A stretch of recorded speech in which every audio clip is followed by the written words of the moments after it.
Bien, pues muy buenas noches, bienvenidos, bienvenidas.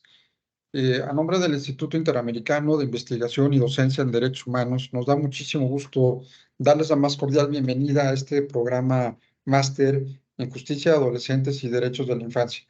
Como mencionaba, es una herramienta fundamental para poder llevar a cabo pues una adecuada defensa, conocimiento, argumentación, estructura en los procesos tanto de justicia de adolescentes como para el tema de casos familiares. Tanto la ley de adolescentes como en el caso del Código Nacional de Procedimientos Civiles y Familiares implica la obligatoriedad de tener experiencia, de tener conocimientos en la materia, principalmente, como mencionaba, el artículo 666 de este Código Nacional nos obliga a llevar a cabo capacitación y actualización en temas de la infancia, un tema por demás importante, sobre todo atendiendo al interés superior del menor y muchos temas y controversias que se darán durante la secuencia de los casos familiares y bueno, pues todo lo que tiene que ver con derechos de la infancia.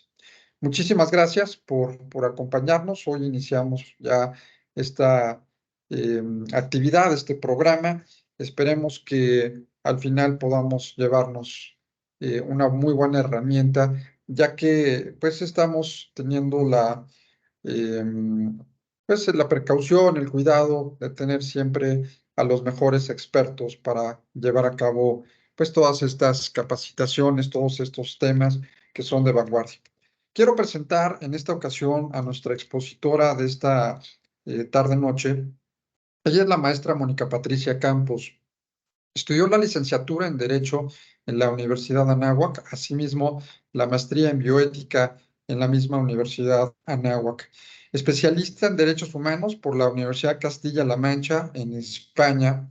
Ha realizado diversos programas de másters y diplomados en la Universidad Nacional Autónoma de México, en la Universidad Iberoamericana, en el Instituto Tecnológico Autónomo de México, asimismo como en la Comisión Nacional de los Derechos Humanos y la Comisión Nacional de Arbitraje Médico.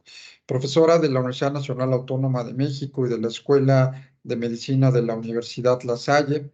Asimismo, ha dado conferencias a nivel nacional en temas diversos de derechos humanos y cuenta con 30 años de experiencia en temas de violación a derechos humanos. Ha tenido varias publicaciones, entre ellas en Bridge Watch y Latin American Center of European Studies. Así es que, pues, me da muchísimo gusto cederle el uso de la voz a nuestra sesión, nuestra invitada, nuestra amiga y gran maestra, la maestra Mónica Patricia Campos. Adelante, Mónica, bienvenida. Muchas gracias por estar con nosotros. Al contrario, muy buenas noches a todos. Gracias por esta invitación, doctor. Para mí es un honor poder participar en este enorme y gran proyecto que usted está fomentando para la certificación de todos nosotros. Bueno, pues en esta ocasión les agradezco también a ustedes su presencia. Es muy importante que todos participemos. No va a ser un monólogo, espero que todos participemos, que todos estemos inmiscuidos en este tema que es tan interesante, que es la justicia para adolescentes. Como pueden ustedes leer en las diapositivas que vamos a presentar, nos vamos a auxiliar de ellas para que sea más didáctico y vamos a poder platicar sobre ello y ahondar en algunos puntos. En esta ocasión vamos a platicar sobre los conceptos generales en materia de justicia para adolescentes y la infancia y principios que deben regir la actividad de las áreas especializadas en derechos de niñas, niños y adolescentes. La siguiente, por favor, doctor. Para poder platicar al respecto, resulta importante saber por qué vamos a platicar sobre este sistema integral de justicia para adolescentes. En el año 2005, para ser precisos, el 12 de diciembre, se modificó el artículo 18 en su párrafo cuarto y se adicionaron los párrafos quinto y sexto. Se crea un sistema integral de justicia aplicable a menores que tengan entre 12 y 18 años cumplidos, y a quienes se les atribuya, en este caso, la realización de una conducta tipificada como delito por las leyes penales. La siguiente. Esta es una primera modificación.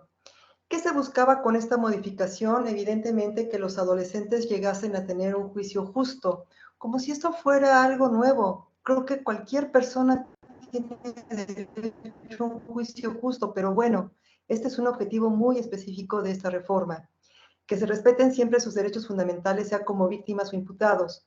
Y reitero, no habría necesidad de hacer una reforma de este tamaño buscando este objetivo, siendo que el derecho, la justicia, siempre busca la preservación de los derechos fundamentales, pero en este caso así lo proyectan los reformistas.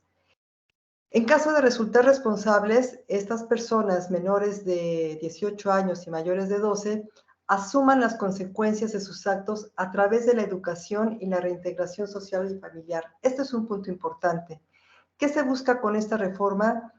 Que no se prive de la libertad a estos chicos, sino que se puedan integrar, que se puedan llevar a cabo acciones para que se reintegren tanto a la familia como a la sociedad a través de la educación y otras actividades propias con un seguimiento que más adelante vamos a ahondar al respecto.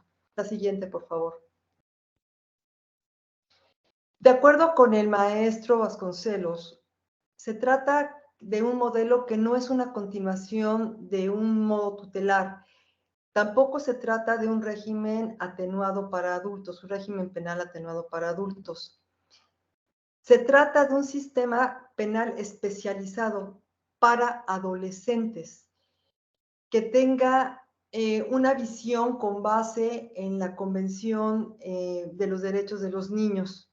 Y esto es algo súper importante. Este es un parteaguas en una modificación constitucional y también vamos a ver más adelante cómo se va a fortalecer esta reforma. La siguiente, por favor.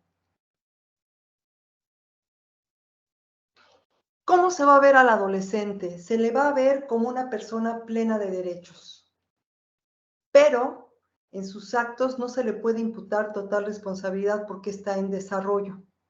Sin embargo, sí se le va a exigir un resarcimiento del daño a través de un trabajo, a través de actividades, a través de convenios que van a estar tutelados por sus tutores o sus padres, y esto también vamos a andar al respecto. Estoy hablando únicamente de la reforma. Gracias. La siguiente, por favor. Viene una reforma muy importante el 11 de julio de 2011. Esta reforma es en materia de derechos humanos. Como ustedes sabrán, se establece la vinculatoriedad de las sentencias con la Corte Interamericana. Esto es súper importante, porque ya los jueces, como ustedes bien saben, no nada más pueden dictar sentencia con base en nuestras leyes, sino tienen que tomar en consideración todos los tratados, convenios, pactos, etcétera, que hay a nivel internacional y de los cuales México haya suscrito. Los jueces tienen obligación de realizar un control oficioso de convencionalidad de todas las normas sujetas a su conocimiento. Es decir, no hay excepción. Tienen que tomarlas en consideración. Deben tomarlas en consideración. La siguiente, por favor. En el año 2015, 10 de julio, se hace una modificación al artículo 73, fracción 21, y se amplían las facultades del Congreso de la Unión para elaborar una legislación nacional en justicia para adolescentes. ¿Qué pasó aquí? Resulta que cada estado, cada entidad federativa en México tenía su propia legislación penal en materia penal, y cada quien tipificaba y hacía y ponía lo que a su derecho, lo que convenía en ese momento. Con esta reforma, el Congreso de la Unión empieza a trabajar para realizar al siguiente año, como lo vamos a ver en 2 diapositivas adelante, una nueva ley nacional que va a abrogar todas las leyes estatales para ser aplicada a nivel federal. La siguiente, por favor. En el 2013 hay una modificación para que haya una verdadera integración jurídica respecto del derecho de los adolescentes, de la justicia para los adolescentes, y es en la ley de amparo. Seguramente, doctor, en pláticas posteriores van a ahondar sobre el particular, pero no quiero dejar de lado esta modificación tan importante, porque es un parteaguas también en nuestra ley de amparo, en nuestro habeas corpus mexicano. El siguiente, por favor. Tal y como les decía, en junio de 2016 se publica la Ley Nacional de Sistema Integral de Justicia Penal para Adolescentes. Y como les reitero, abroga todas las leyes de la materia en cada estado. Es decir, ya se unifica este sistema integral de justicia para adolescentes y es a nivel federal. La siguiente, por favor. ¿Qué se buscó con esta nueva ley nacional? Bueno, entender que los jóvenes, que los adolescentes son responsables directos. Es decir, hay una legitimidad de reproche. Sí se les puede imputar un hecho ilícito. Sin embargo, desaparece la obligación solidaria de los padres.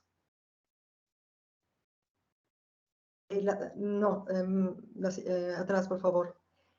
¿Qué sucede con los padres que se tienen que ver involucrados en la manera de la reintegración, tanto a nivel familiar como a nivel social? La siguiente, por favor. Como a nivel social. La siguiente, por favor. La siguiente. La siguiente. La siguiente. La siguiente. Gracias. Las medidas de sanción no nada más van a ser, se va a evitar la privación de la libertad, salvo algunos delitos, pero se va a tratar de que esa sanción sea para la reinserción o reintegración del adolescente con la coadyuvancia de los tutores y de profesionales como psicólogos, como sociólogos, etcétera, para ayudarles a poder enfrentar esta sanción, resolverle, llegar también a un acuerdo con las víctimas. Esto, evidentemente, es una ausencia de exigibilidad de los efectos penales propios de los adultos. Tal y como lo vimos en unas láminas anteriores, el doctor Vasconcelos refería que no es un sistema penal chiquito para los adolescentes. Es totalmente distinto y debe de ser especializado. Y vamos a ver por qué. La siguiente, por favor. En este caso, la especialización exige que todas las instituciones y todas las autoridades tengan que saber de manera muy específica qué están tratando y a quiénes están tratando. ¿Quiénes son las autoridades? ¿Alguien de ustedes, para que no se me duerman? Acá son las 2 de la mañana. Donde estoy son las 2:20 de la mañana. Así que, por favor, no se me duerman. ¿Me pueden comentar, por favor, qué autoridades directamente se encuentran involucradas con la atención del sistema de justicia para adolescentes? Pueden abrir sus micrófonos todos y podemos charlar. Sí, gracias. Talía.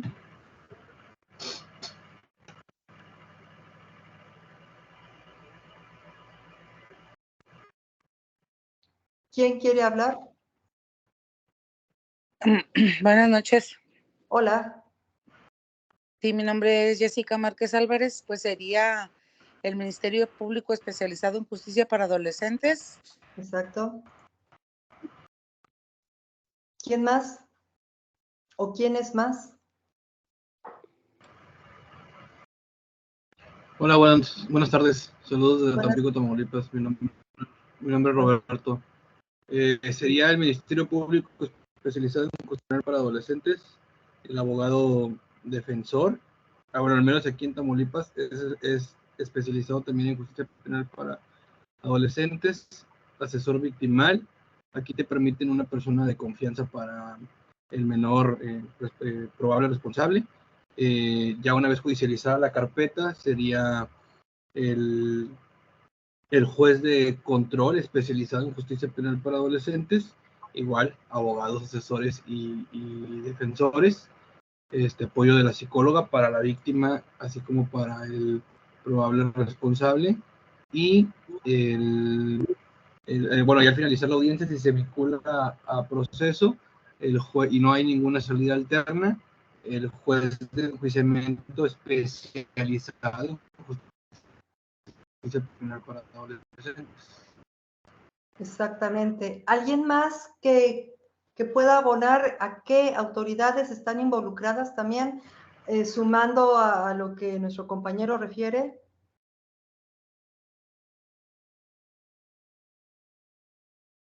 Freddy González.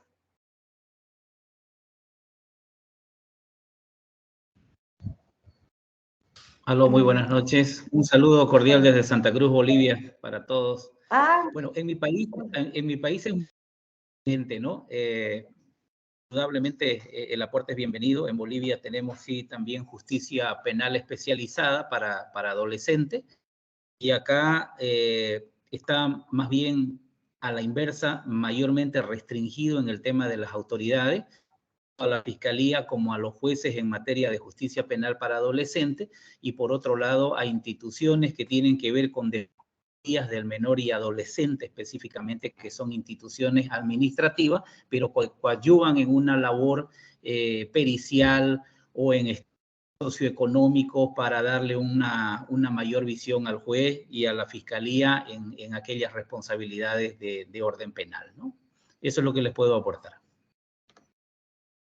Muchas gracias, doctor. Roberto R., no alcanzo a ver todo el nombre. Ramírez. Sus órdenes. ¿Qué otra autoridad nos puede abonar usted? Pues las que ya mencioné, pudiera ser alguna trabajadora social para realizar la evaluación de riesgo del menor, del menor infractor. Y bueno, ya en su caso también mencioné el juez especializado, el juez de enjuiciamiento especializado en justicia penal para adolescentes. Y bueno, ya en caso de que el juicio se llevara a algún tribunal de alzada, pues el tribunal especializado en materia penal para justicia penal para adolescentes. Un magistrado. Perfecto. Exactamente. ¿Alguien más?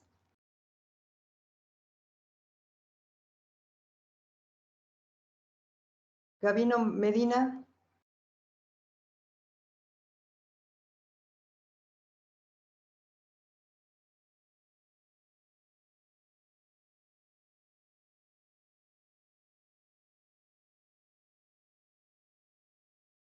Está frisado.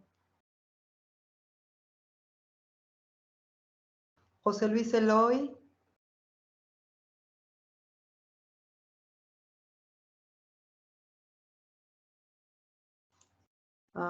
Fernando.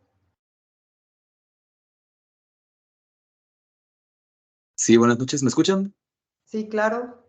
Ok, buenas noches. Bueno, adicionalmente a las autoridades que ha comentado los diversos abogados, después de que se resuelva en su dado caso el recurso de apelación, en nuestro caso intervendría lo que es el Poder Judicial de la Federación. Y bueno, la materia de adolescentes no es muy fuerte, no sé si actúe de manera colegiada o unitaria, pero sí o sí tendría que resolver un magistrado del Poder Judicial de la Federación. Muy bien. ¿Y qué tal la Dirección de Reinserción Social y de Tratamiento para Adolescentes, o el Centro Estatal de Medidas Cautelares, o la Secretaría Ejecutiva de Protección Integral a Niños, Niñas y Adolescentes? ¿O qué tal la Policía Investigadora? Todas estas son autoridades que se ven obligadas a estar especializadas. No nada más el Ministerio Público, no nada más los órganos jurisdiccionales o las defensorías o el facilitador de mecanismos alternos o alternativos, sino todo el conjunto de autoridades que en un momento dado van a tener contacto con los adolescentes. No nada más es en primera instancia, sino las consecuencias que esto lleva, ¿no? Esto es muy importante. Evidentemente, todas las fiscalías, las secretarías de seguridad pública, todos tienen que tener áreas especializadas. Y esto hay que pugnar para que todas las autoridades sí cuenten con la especialización al momento de tratar este tipo de casos en donde los delincuentes sean o los imputados sean adolescentes. Esto es muy, muy importante porque la propia ley nacional en México refiere que deben de tener un seguimiento. Voy a platicarles de algunos casos tristes, de algunos datos muy tristes que hay actualmente con relación a este punto, pero por ello les comento que es importante que todo el personal, todas las autoridades que de alguna manera, directa o indirectamente, que tengan contacto con estos casos, tengan especialización. La siguiente, por favor. De acuerdo con la ley nacional, se distinguen 3 grupos etarios, que son de 12 a menos de 14, de 14 a menos de 16 y de 16 a menos de 18 años. Esto es las edades que contempla la ley nacional para la aplicación de sus normas en caso de que los adolescentes hayan delinquido.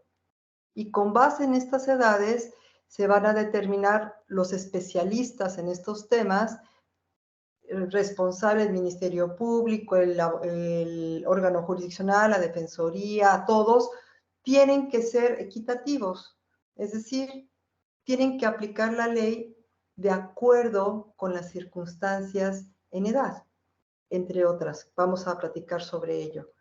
¿De acuerdo? La siguiente, doctor, perdí la presentación. Sí, perdón, algo pasó por internet que se fue, pero si me permites 2 segundos, la vuelvo a subir. Sí, Permíteme gracias. 2 segundos. Sí.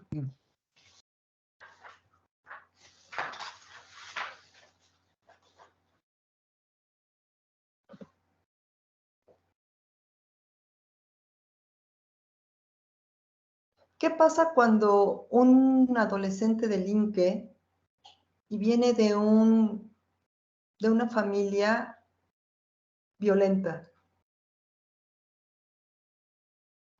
De acuerdo con la ley, los padres o tutores tienen que estar con ellos acompañándolos, etcétera. ¿Qué pasa cuando viene de un entorno familiar violento? ¿Qué pasaría?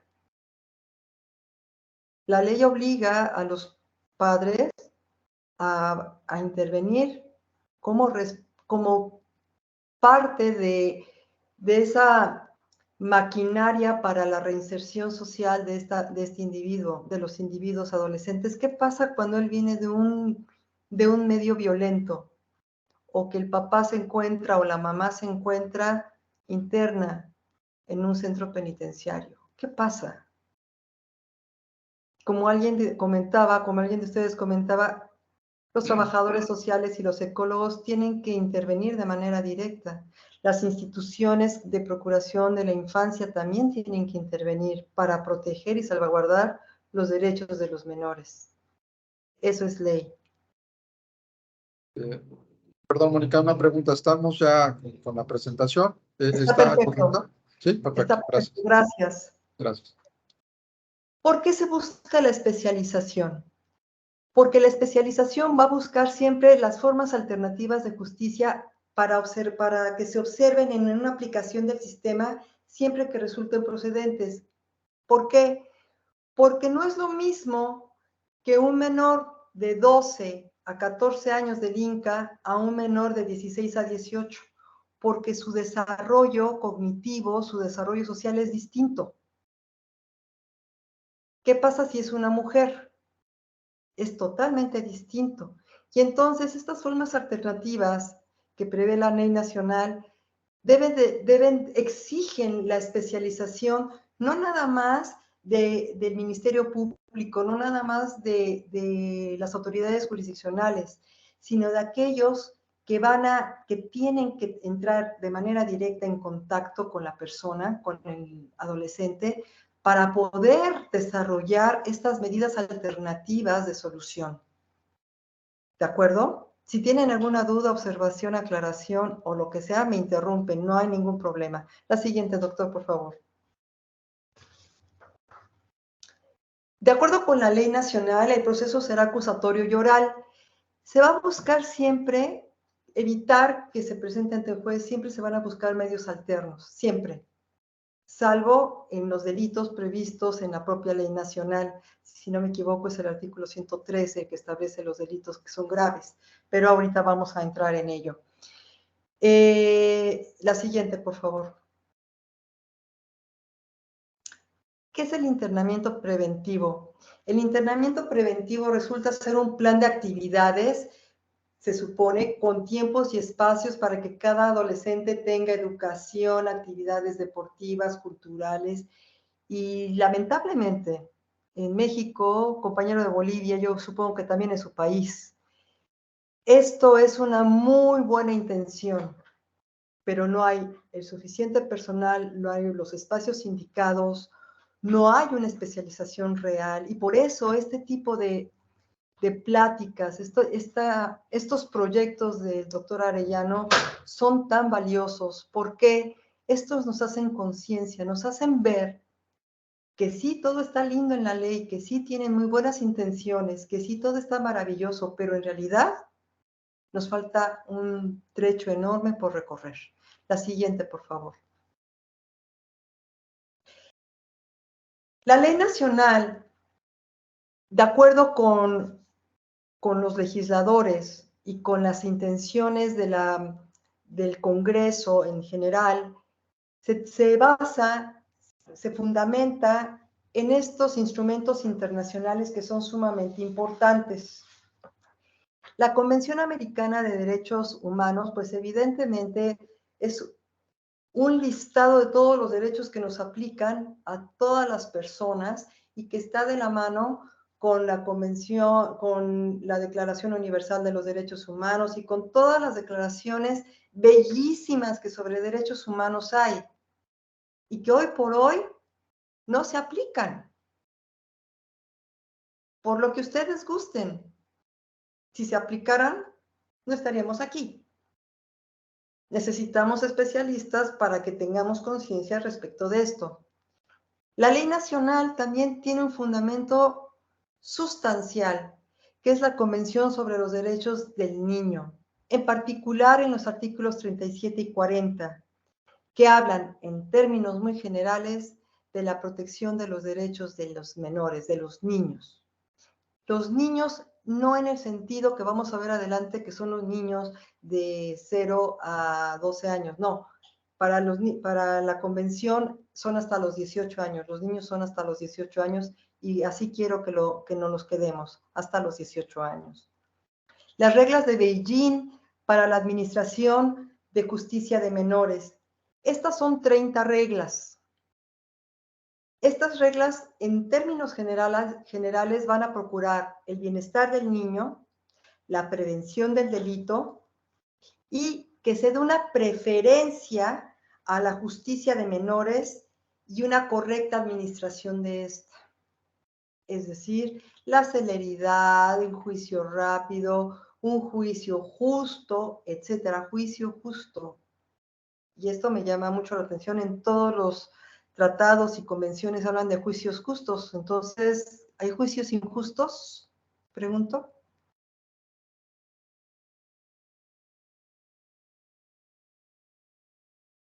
Directrices. Estas directrices hablan de la protección a los menores. Estas exigen un criterio humanista. Van a procurar que todas las medidas sea evitar la separación de los hijos de los padres y van a exigir una cooperación internacional en materia de delincuencia juvenil. Todas las naciones tienen que estar de la mano para prevenir la delincuencia juvenil y trabajar sobre ello cuando ya se presenta, como se presenta. Después vamos a tener las reglas de la Organización de Naciones Unidas para la protección de menores privados de la libertad. Estas son 87 reglas. Y en términos también latos, habla de la protección de los derechos humanos y de la seguridad de los adolescentes. ¿A qué se refiere esto? Que no pueden ser golpeados, maltratados, vejados, etcétera, de manera muy específica. Y estas reglas van a buscar que el encarcelamiento sea la última opción, como nuestra ley nacional lo prevé. Van a buscar que el encarcelamiento sea la última de las opciones. Después vienen las reglas de Tokio. Las reglas de Tokio son 23 principios que son complementarios a las reglas de las Naciones Unidas. Y este va a buscar, aparte de lo que señalan las reglas de las Naciones Unidas, un equilibrio entre la víctima, el victimario y el bien social, en términos también bien generales. Y me atrevo a poner la Declaración sobre la Protección de todas las personas contra la tortura, otros tratos o penas crueles, inhumanas o degradantes. Estando en el siglo XXI todavía tenemos que leer esto, y es una vergüenza. Es vergonzoso si para los adultos estas declaraciones son lo que deben de ser, más aún para los menores, pero es así. La ley nacional encuentra su fundamento internacional en estos documentos que son sumamente importantes y que los invito a que los ojeen, que los lean y los disfruten, porque son letras hermosas que espero que algún día se hagan realidad. La siguiente, por favor. En marzo de 2021 se crea el sistema de jurisprudencia, se modifica el sistema de jurisprudencia por precedentes. ¿Qué quiere decir esto?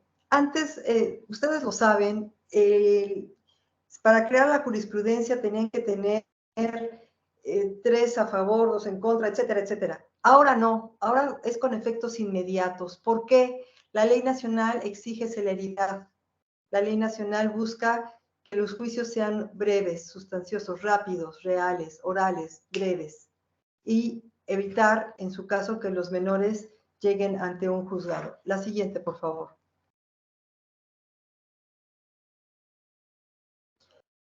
Y ahora sí entramos en el tema que me tocó, que son los conceptos.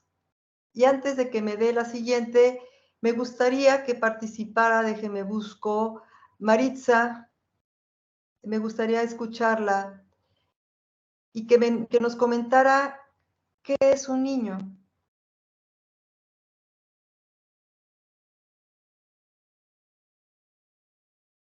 Buenas tardes, doctora. Buenas tardes a todos.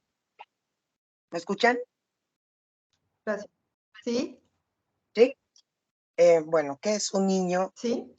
Además de ser un individuo, una persona, también es una persona sujeta de derecho.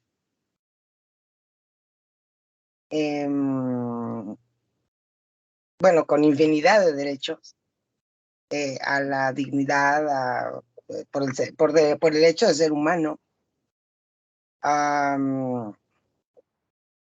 Bueno, eso es mi concepto.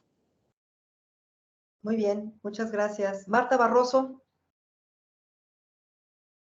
¿qué nos puede decir? ¿Qué es un niño y qué es una niña?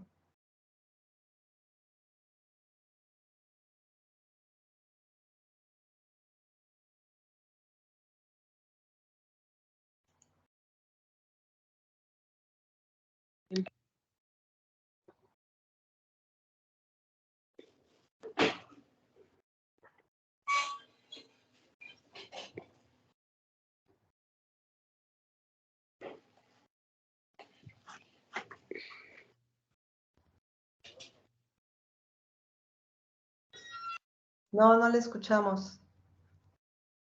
No tiene audio. ¡Qué pena! Ojalá lo pueda arreglar. Tere.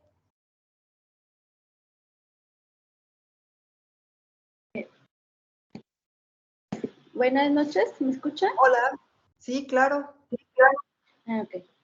Pues una niña o un niño, pues es, como lo dijo la compañera, un ser humano con derechos Y como usted lo comentó, es un humano menor de 18 años.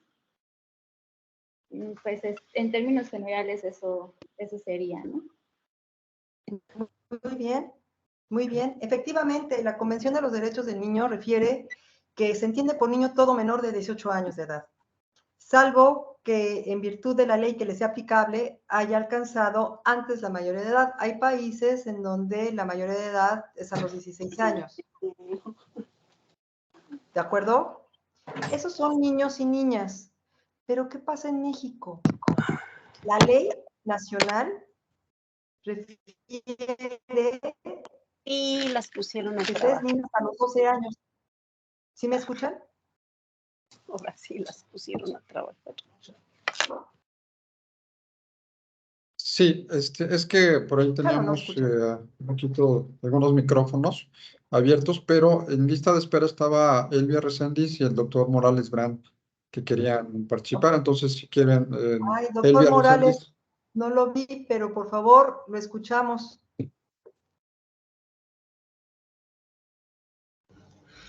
¿Me escuchan? Buenas noches. Sí, buenas noches. Gracias, doctora. Buenas noches. Hace rato no sé por qué no me está, de hecho no me funciona la cámara, pero tampoco me funcionaba el micro, no me aparecía el chat cuando preguntó sobre las autoridades. Si puedo pasar rápidamente, yo lo que le quería preguntar sobre las autoridades era si lo que son los IPINAS pueden considerarse también dentro de este sistema, ¿no? En un momento dado. Si lo que son los qué? Los IPINAS, o sea, lo que es aquí en México, pues las leyes de protección de niñas, niños y adolescentes establecen los sistemas integrales de protección de menores. Cada estado y cada municipio tiene IPINAS. A eso me refería. Si esos también pudieran entrarle. No, es que no pudieran, deben.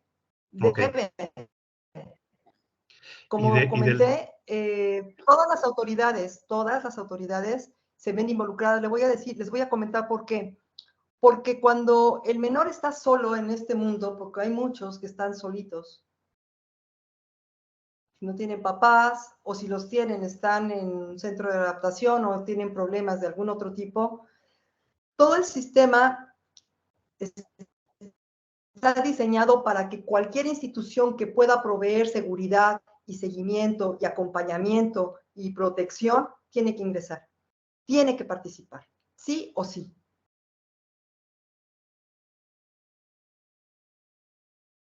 Gracias, Claro, desde sus capacidades y desde sus jurisdicciones. No pueden hacer más de lo que la ley les permite, pero sí tienen que participar. ¿Alguna otra duda? No, ninguna. Y sobre lo de los menores, pues iba a comentar lo que usted acaba de comentar. O sea, que de acuerdo a la convención son los menores, son las personas menores de 18 años. Digo, que en el término luego médico se habla de aquellos que no han alcanzado la pubertad, pero justo la pubertad no empieza a los 18, ¿verdad? Puede empezar antes, como usted bien lo dice, por otros temas. Era todo, doctora. Gracias. No, Patricia, no me diga doctora, Patricia, gracias. Pues sí, resulta, ahora sí, doctor, la siguiente. Nada más Elvia Reséndiz tenía dudas si iba a participar, Elvia. Elvia, por favor, ¿saben qué? Por favor, levanten la manita porque no les veo si quieren participar. Gracias. Sí, Elvia, no le sé escuchamos. si, Elvia, quisieras poner tu micrófono, lo tienes apagado. Sí, buenas tardes. Nada más era para Adelante. comentar sobre el concepto de los niños. No sé, me parece importante agregar que son personas vulnerables en desarrollo. Efectivamente, los niños y las niñas son los seres más vulnerables, que se encuentran en mayor situación de vulnerabilidad, que requieren atención prioritaria, como actualmente se considera. Sí. Actualmente Sí, son de atención prioritaria. Efectivamente, doctora Reséndiz, y eso es muy importante. Además, doctor, si le puede dar lo siguiente, la ley nacional contempla que no son imputables los niños menores de 12 años, ¿ok? Esta ley se aplica únicamente a personas que se encuentran entre los 12 y los 18 años, como vimos en la clasificación etaria que prevé la ley nacional, de 12 a 14, de 14 a 16, de 16 a 18. Y entonces los niños menores de 12 años son inimputables. Y esto es muy, muy importante. ¿Por qué? Porque además se tiene que considerar la edad al momento de la comisión del hecho ilícito.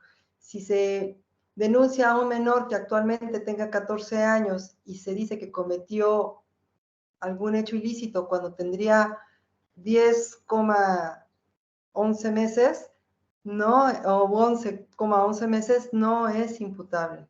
¿De acuerdo? ¿Sí tienen dudas? ¿No? Ok, la siguiente, doctor. Por favor. Como les estaba comentando, me adelanté, están exentos de responsabilidad penal. Claro, sin perjuicio de las responsabilidades civiles a que haya lugar. ¿Quiénes son, abogados, los responsables civilmente en caso de que un menor cometa alguna infracción, algún delito? Civilmente.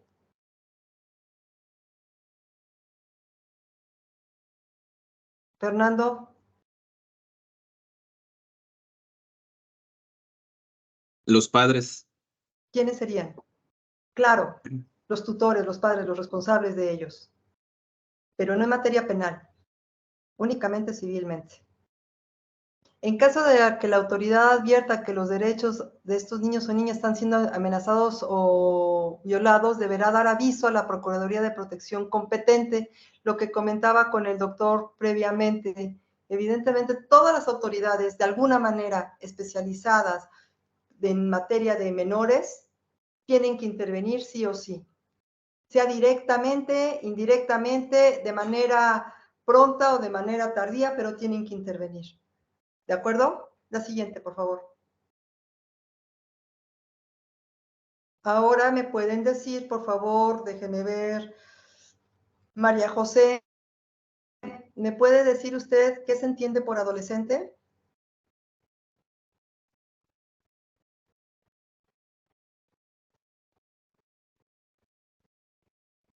Y si no es María José.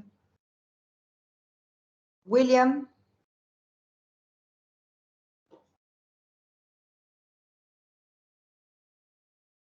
Sí, William, lo escuchamos.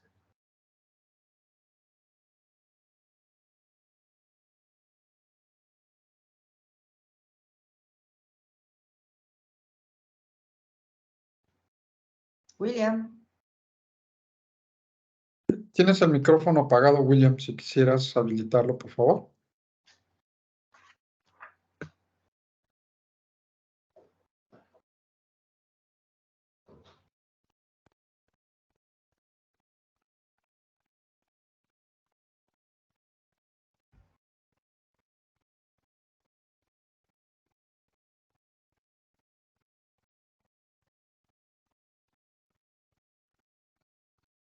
Pero parece que no le funciona el No se audio. puede, ¿verdad?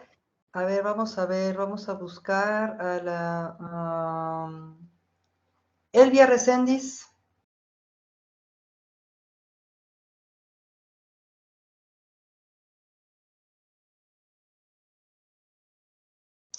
¿Por qué los busco a ustedes? ¿Por qué quiero que participen? Porque esto no es un monólogo. Sí, Fernando Alejandro Acosta Lara, lo escuchamos. Gracias, buenas noches. Bueno, hace un momento comentábamos que un niño es una persona o un ser humano, ¿no? Sujeto de derechos. Y la distinción que podría tener con un adolescente es que un niño comprende un rango de edad que podrían ser como hasta los 12 años. En cambio, un adolescente también es una persona que se encuentra sujeta a una capacidad de goce y esta persona también comprende una edad que podría ser de entre los 12 a los 16 o 18 años, tengo entendido. Propiamente eso es lo que definiría lo que es un adolescente a diferencia de un niño. Gracias. ¿Alguien más? Estoy de acuerdo, pero ¿alguien más podría abonar a este gran concepto que está proporcionando nuestro compañero? Hay algo que nos distingue de los niños. Roberto. Sí, bueno, yo entiendo, comprendo que un adolescente es aquella persona que entra a la pubertad, pero todavía no tiene la capacidad mental de ser considerado adulto, ya que pasa de ser, es un niño, dado que creo que por el que escucha a un doctor, él nos podrá a lo mejor corregir si es que yo estoy mal, dicha adolescencia o pubertad comienza a partir de los 10 años, entonces es un niño que empieza a entrar en pubertad, que empieza a tener cambios en su cuerpo, pero sus cambios mentales, por así llamarlo, pudieran empezar a partir después de los 12, 13 años.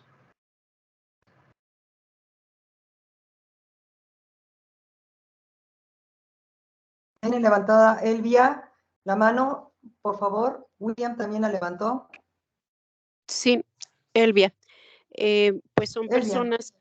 son personas que están en una etapa de transición entre saliendo de la niñez, entrando a la pubertad, adolescencia y próximos a una adultez, es decir, es un periodo, son varios años de periodo de transición de una etapa muy importante para llegar a la vida adulta, en donde tienen cambios pues físicos, psicológicos, de todo tipo. Exactamente. Roberto, ya platicamos. Bueno, efectivamente, la adolescencia exige, de acuerdo con la Organización Mundial de la Salud, la consideración de estas personas en varios sentidos. Uno, el adaptativo. El segundo, el funcional. Y el tercero, el integracional. No es fácil para un adolescente adaptarse. No encuentra su función en la sociedad todavía de manera muy clara y su integración, evidentemente. La Organización Mundial de la Salud refiere que la adolescencia transcurre entre los 10 y los 19 años. Para nosotros en México es entre los 12 y los 18. Y yo les pregunto, y esto es una pregunta que no sé si se la habrán hecho los del Congreso. Si todos tenemos que ver que la ley, los principios legales tienen que proteger los intereses de los adolescentes, ¿por qué no consideramos adolescentes también a las personas de 19 años, como lo considera la Organización Mundial de la Salud, de acuerdo con estos principios de adaptación, funcionalidad e integración? ¿Qué no nos? Se los dejo de tarea, yo sé que va a ser difícil que lo contestemos, pero si siempre vamos a buscar el interés del menor, sus derechos, etcétera, procurarlo, ¿por qué no considerar, como la Organización Mundial de la Salud señala, que los adolescentes tienen entre 10 y 19 años? Se los dejo ahí de tarea si gustan investigar, trabajar sobre el particular, hacer algún análisis, ensayo, resultaría muy interesante. La siguiente, por favor. Bueno, pues ya lo dijimos, es el periodo de crecimiento que se produce después de la niñez, antes de la edad adulta, como todos ustedes atinadamente refirieron, y la OMS dice que es entre los 10 y los 19 años. La siguiente, por favor. De acuerdo con la Ley Nacional del Sistema Integral de Justicia Penal para Adolescentes, el artículo 7º y 8º hablan de la comprobación de edad y de las presunciones de edad. ¿Cómo se comprueba la edad, abogados? Brenda Herrera, ¿me podría usted decir cómo comprobamos la edad de un individuo? Por favor.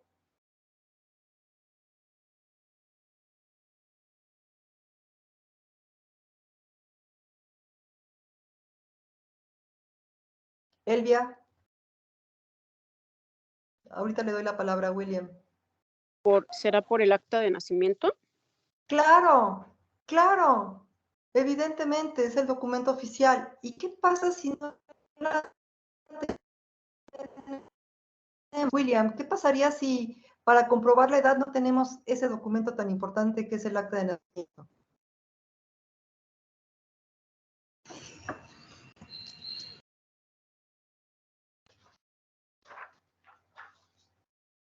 ¿De dictamen médico? Claro, se llama que es presunción de edad. Hacen un montón de estudios que se realizan a los tiempos. La ley nacional así lo establece. Y los artículos son el 7º y el 8º. Me parece que en este grupo hay un médico. ¿Quién es?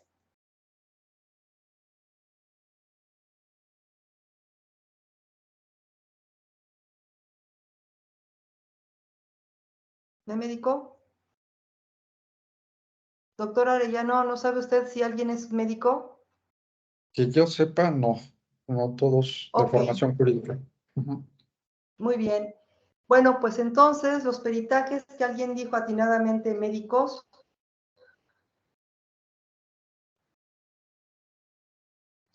son así. Se va a procurar que sea una presunción en beneficio de la persona que se encuentra como imputado para evitar su sanción. Eso es norma, ley. Siempre se va a procurar su beneficio. William, ¿tiene usted la mano levantada? ¿Quiere aportar algo?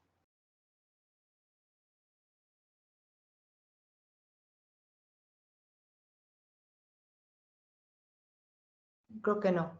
Bueno, la siguiente, por favor. ¿Alguien me puede decir, Adriana, por ejemplo, Adriana Reyes, qué es la justicia? Otro concepto importantísimo en este tema. O Brenda,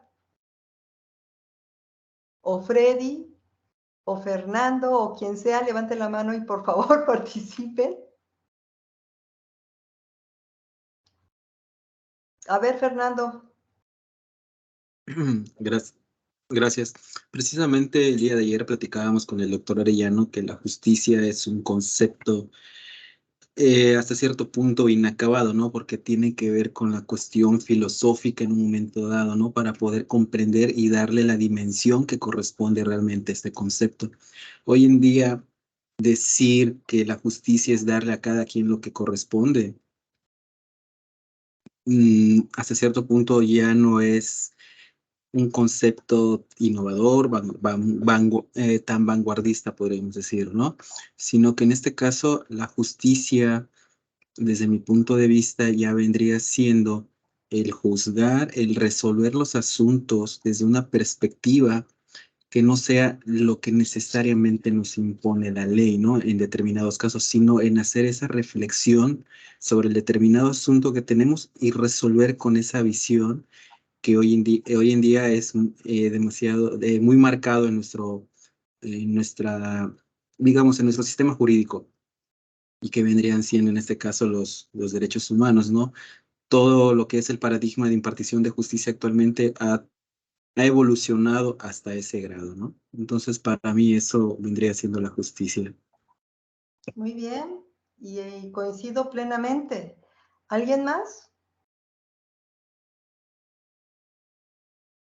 ¿Quiere abonar? Pues sí, la justicia se dice que era dar a cada quien lo que merece, de acuerdo con Ulpiano, ¿no? Justicia es constante, perpetua, voluntas jus sum quiquet vivendi, ¿no? Una cosa así hermosa. Pero pues así quedó. La siguiente, por favor. Traigo a la cuenta a Emmanuel Kant. Emmanuel Kant, seguramente lo vieron ayer, doctor, me ganó usted, de veras, me roba usted el sentimiento. Immanuel Kant decía que hay 3 principios para la justicia, que es la libertad, la igualdad y la independencia. La libertad para ser feliz, para ser lo que queremos ser. Si no, no es justo que un Estado nos tenga sobajados si no podemos ser felices, si no tenemos los medios para ser felices. Tenemos que ser libres para poder desarrollar nuestra felicidad, de acuerdo con Immanuel Kant.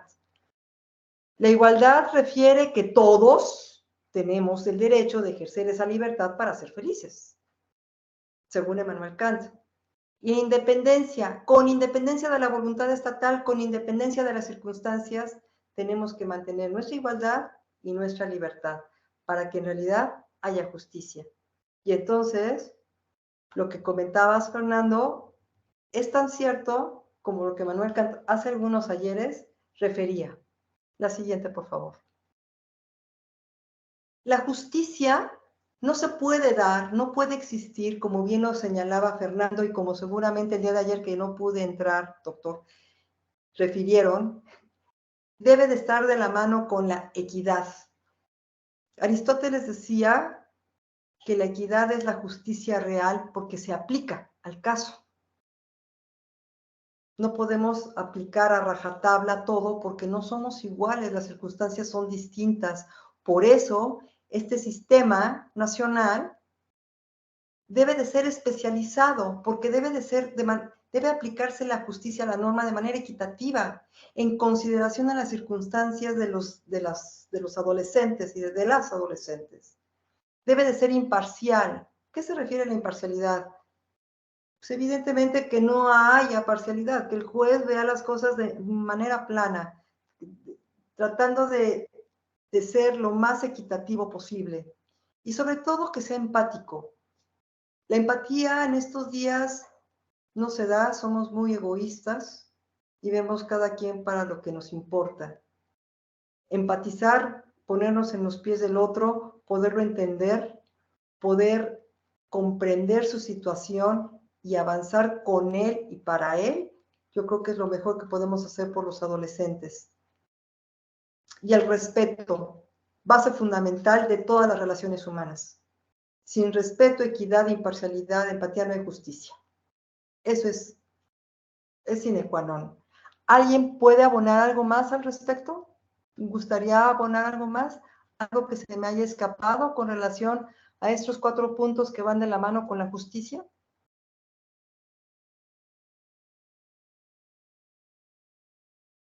¿Nadie?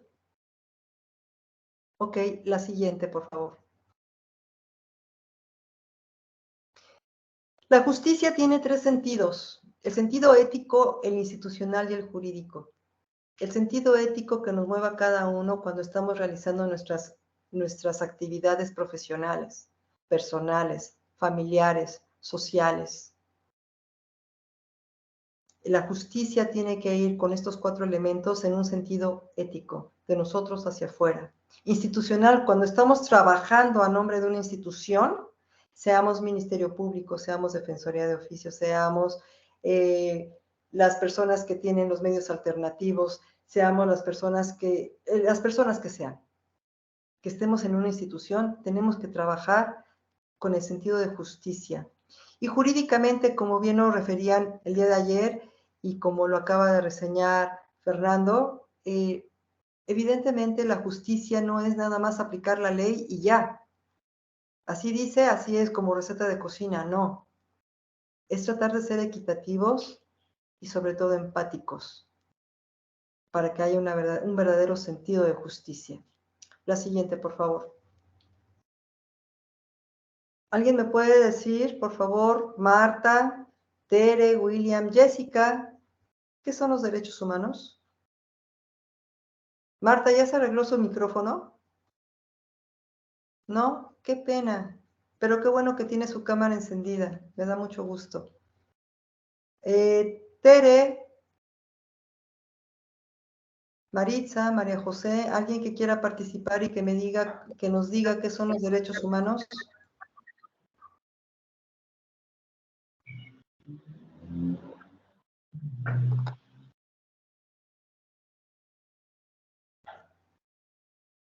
Tere, no la escuchamos.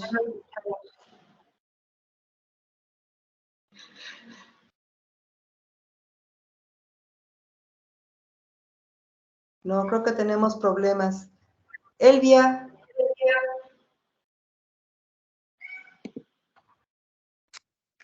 Pues podría decir que son como los principios, como las garantías individuales antes ahora desarrollados o evolucionados en derechos humanos a los que todas las personas por el simple hecho de ser personas tenemos derecho, y son entre ellos la dignidad y muchísimos derechos a los que somos sujetos. Exactamente, muy bien. Gracias, Elvia. Sí, Fernando. Básicamente, los derechos humanos son el conjunto de prerrogativas que se encuentran reconocidos en diversos instrumentos, ¿no? Ya sea de carácter nacional o internacional, y en nuestro caso se basan por una directriz primordial, ¿no? Que es el principio de la dignidad humana. Totalmente de acuerdo, pero tengo una duda. Si no están reconocidos, ¿no hay derechos humanos? Pues ahí prácticamente apelaríamos a lo que es al justnaturalismo, ¿no? Y desgraciadamente tiene que estar reconocido en algún instrumento para que lo podamos considerar en nuestro marco normativo como un derecho humano, aunque sabemos que lo puede llegar a ser sin estar reconocido, ¿no? Desgraciadamente, digamos, tenemos esa dolencia en nuestro marco normativo que debe estar sustentado en alguna norma, en el positivismo, podríamos decir, ¿no? Para que pueda hacerse valer. Para ser protegido, para que el Estado lo proteja con algunas reglas, pero existen, estén o no reconocidos. Y eso es algo muy importante. Los derechos humanos no necesitan ningún reconocimiento, los tenemos, son inherentes a nuestra naturaleza. No necesitamos que nadie nos los reconozca, los tenemos. Y la base de los derechos humanos es precisamente la dignidad, como bien lo decía Elvia y como bien lo decía Fernando, y seguramente como todos lo sabemos. Los principios de los derechos humanos son 4, en términos bien latos. La universalidad, es decir, erga omnes, todos los tenemos.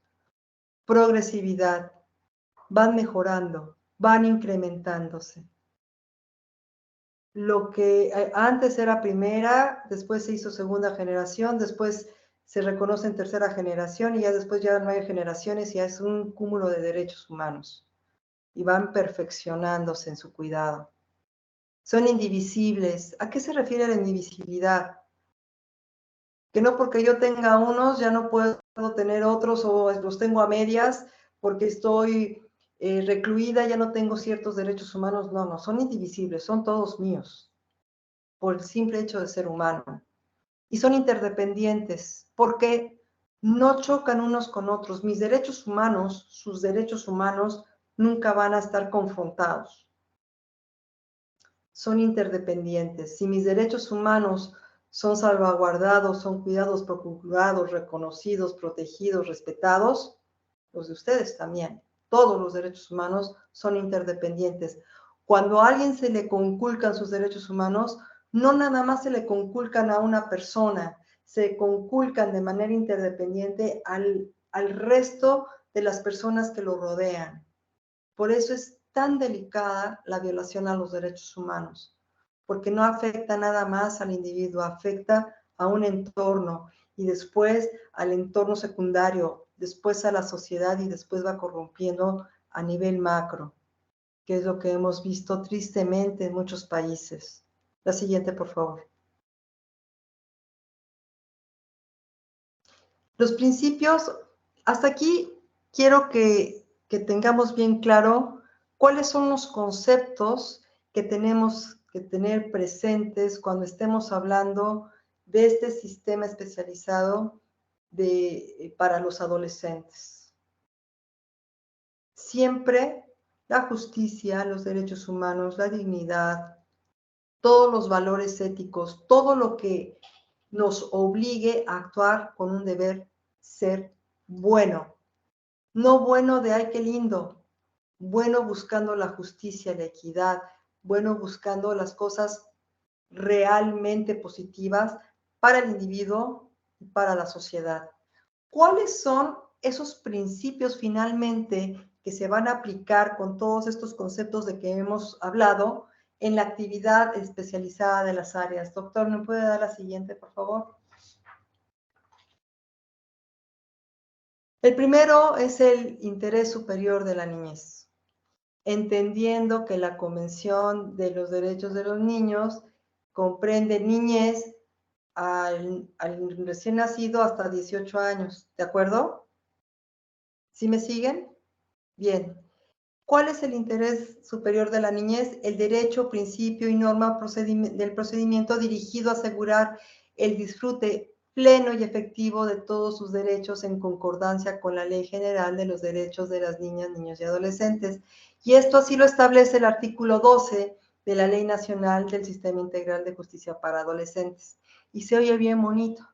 Y espero que lo retengan para una reflexión que vamos a hacer más adelante. Interés superior de la niñez. La siguiente, por favor.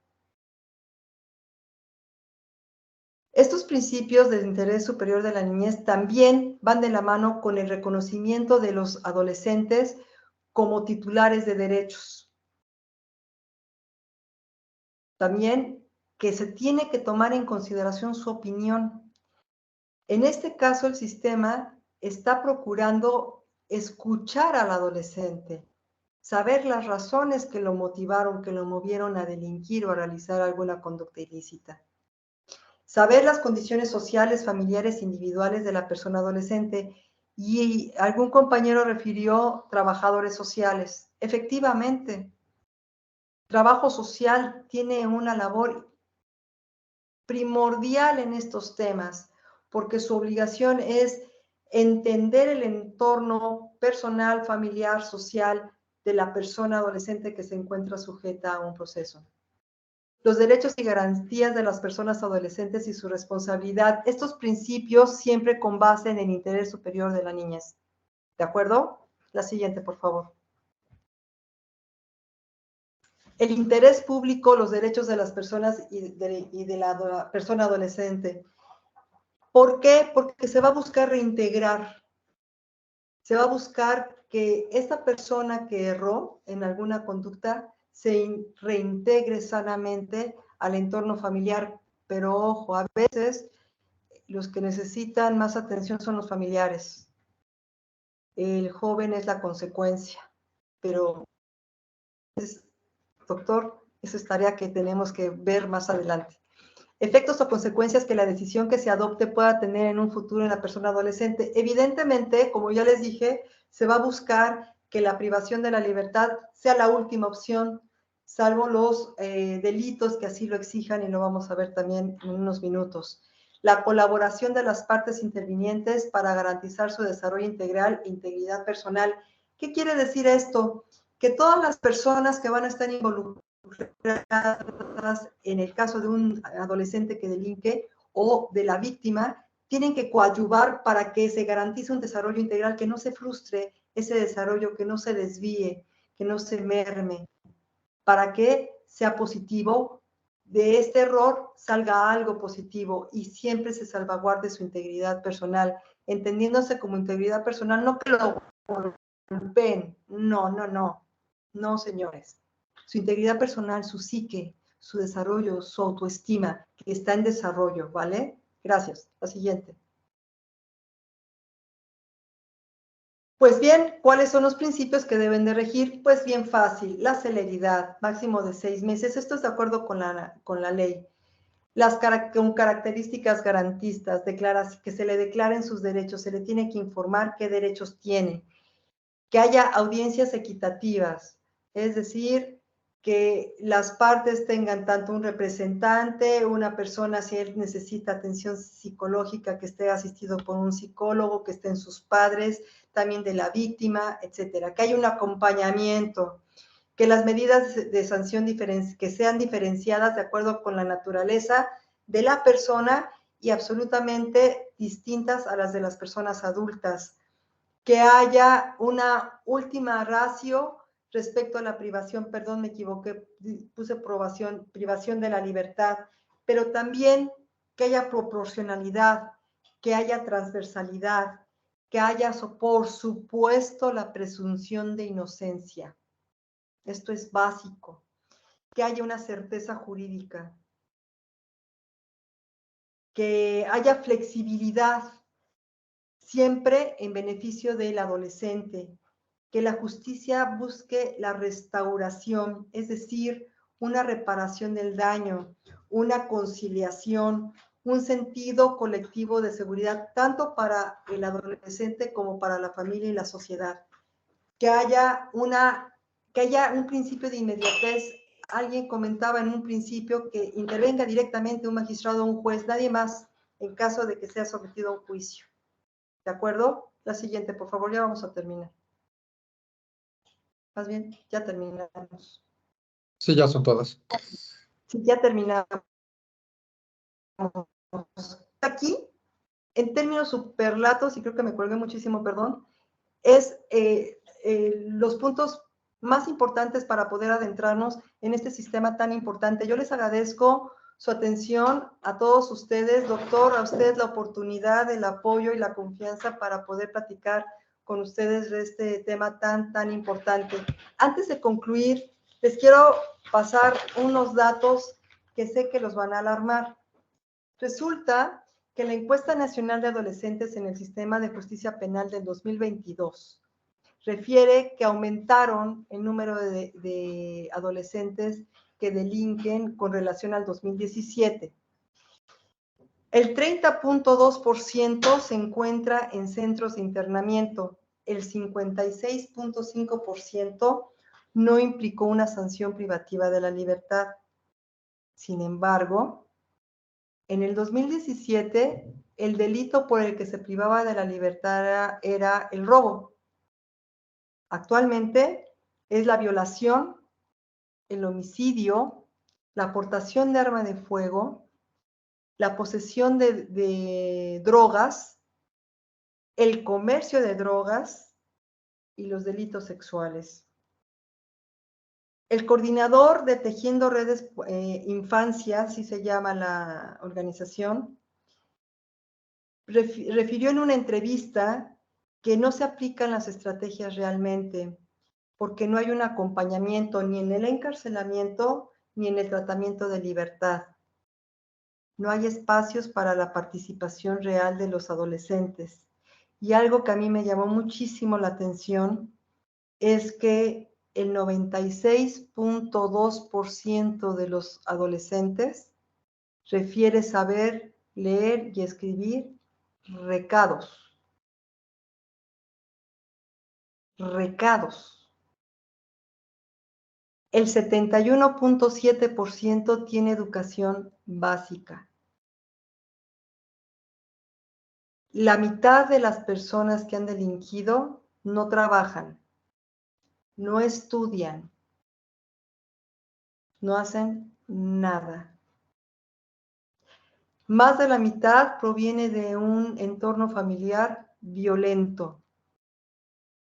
El 33.4%, sus padres se encuentran también privados de la libertad. El 15% fue abusado sexualmente por parientes. El 46.7% presenta embarazo antes de los 15 años.